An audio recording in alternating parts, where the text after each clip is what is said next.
سلام، خدا کنه همتون صحت و سلامت باشین.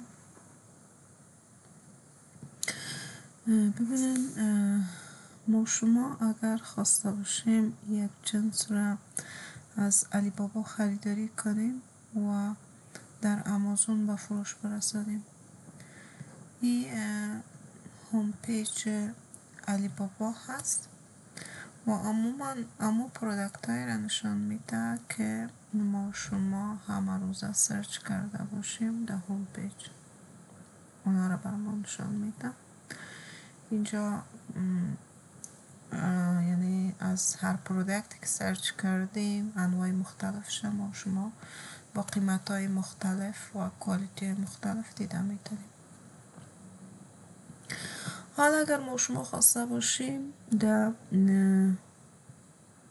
یک جنس را مشخص، عین جنس را که ما در آمازون دیدیم که چقدر فروش میشه و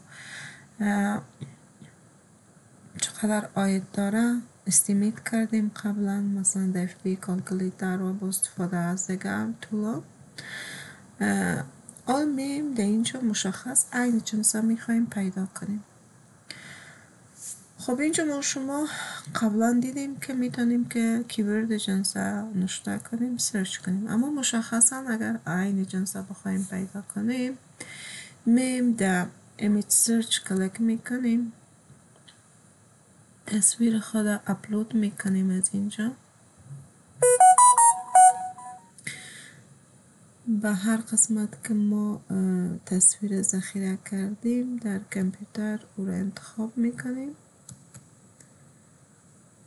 بعد تصویر مورد نیاز خودم از اینجا پیدا میکنیم. مثلا ما میخوایم اینی جنس را که قبلا دیدیم که 40 کی فروشات داشت، فکر کنم هم قدر ها بود، ای را پیدا کنیم در آمازون، یعنی فروش میشد.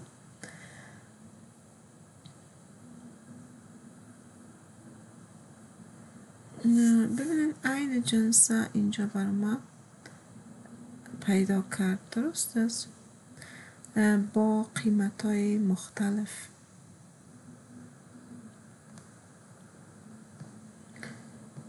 و ما شما میتونیم که از اینا هر کدام شک خواسته باشیم در من پیج از اونا بریم و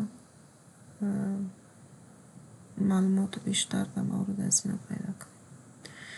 چیزی که مهم است دوستا که شما متوجه باشین فرضاً این کمپانی که وریفای است